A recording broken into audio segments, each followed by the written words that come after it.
भगवान बुद्ध के जीवन से जुड़ी प्रेरक कहानियां हमें अनेक महत्वपूर्ण जीवन पाठ सिखाती हैं। यहाँ कुछ प्रमुख कहानियों का विस्तृत विवरण दिया गया है। 1. परिश्रम की कहानी। एक बार भगवान बुद्ध अपने शिष्यों के साथ किसी गांव में उपदेश देने जा रहे थे।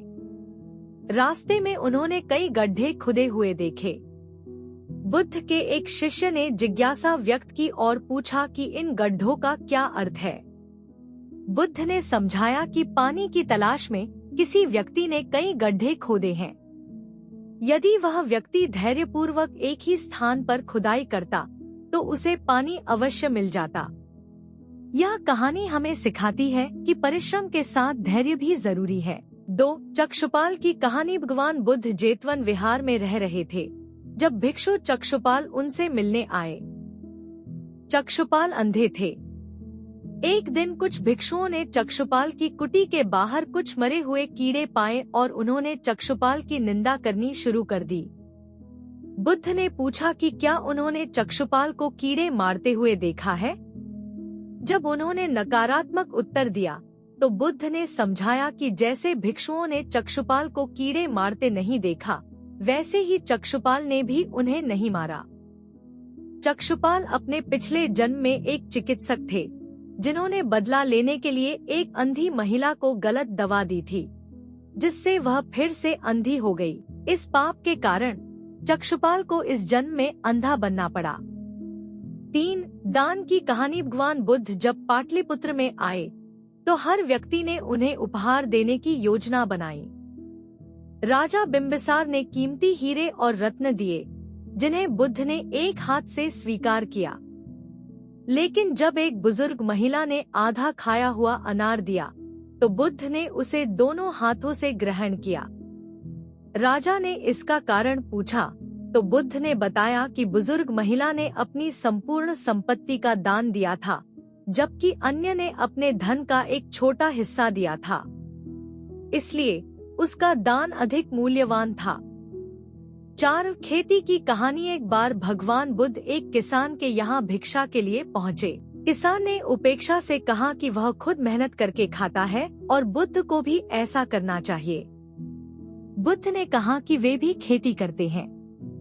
जब किसान ने पूछा कि कैसे, बुद्ध ने समझाया कि उनकी खेती श्रद्धा, तपस्या और प्रजा से होती है। वे पाप भीरुता को दंड, विचारों को रस्सी और स्मृति को हल की फाल मानते हैं। वे अपनी खेती को बेकार घास से मुक्त रखते हैं और आनंद की फसल का प्रयत्नशील रहते हैं। 5. आम्रपाली की कहानी। भगवान बुद्ध वैशाली के वन विहार में आए। आम्रपाली, जो वैशाली की प्रतिष्ठित गणिका थी, बुद्धदेव के तपस्वी जीवन से प्रभावित हो चुकी थी। उसने बुद्ध को अपने घर भोजन के लिए आमंत्रित किया, जिसे बुद्ध ने स्वीकार किया। जब उनके शिष्यों को यह पता चला तो वे नाराज हुए। बुद्ध ने समझाया कि आम्रपाली ने अपने जीवन में पश्चाताप किया है और धन को तुच्छ मानकर त्याग दिया है, इसलिए बुद्ध ने उसका निमंत्रण स्वीकार किया। इन कहानियों से हमें जीवन के महत्वपूर्ण पाठ मिलते हैं, जैसे धैर्य और परिश्रम, सत्य और न्याय, सच्चा दान और आत्मसंयम। ये शिक्षाएं हमें अपने जीवन में कहानी अहंकार का अंत। एक बार की बात है, भगवान बुद्ध अपने शिष्यों के साथ यात्रा कर रहे थे। एक गांव में एक बहुत ही अहंकारी और धनवान व्यक्ति रहता था। वह अपनी संपत्ति और शक्ति पर बहुत गर्व करता था। वह अक्सर गांव के लोगों को अपमानित करता और अपने धन का प्रदर्शन करता। जब उसे पता चला कि भगवान बुद्ध गांव में आए हैं तो उसने सोचा कि वह बुद्ध को भी अपनी संपत्ति से प्रभावित करेगा और उन्हें अपनी धनी स्थिति दिखाएगा। उसने बुद्ध को अपने घर भोजन के लिए आमंत्रित किया। जब बुद्ध उसके घर पहुंचे तो उस व्यक्ति ने उन्हें बहुत शानदार भोजन प्रस्तुत किया और अपने धन का बखान किया। उसने बुद्ध से कहा, देखो मैं कितना धनी हूँ और मेरे पास कितनी संपत्ति है। क्या तुम्हारे पास भी ऐसा कुछ है? बुद्ध ने शांति से उत्तर दिया, मैं वास्तव में बहुत धनी हूँ, लेकिन मेरी संपत्ति भौतिक नहीं है। मेरी संपत्ति अनमोल गुणों में है। अहंकारी व्यक्ति ने हंसते हुए पूछा, ये अनमोल गुण क्या हैं? उन्हें मुझे दिखाओ। बुद्ध ने कहा, मेरी संपत्ति में करुणा, दया, प्रेम और सत्य शामिल हैं। ये गुण किसी भी भौतिक संपत्ति से अधिक मूल्यवान हैं। उस व्यक्ति को समझ नहीं आया और वह बुद्ध को अपमानित करने लगा।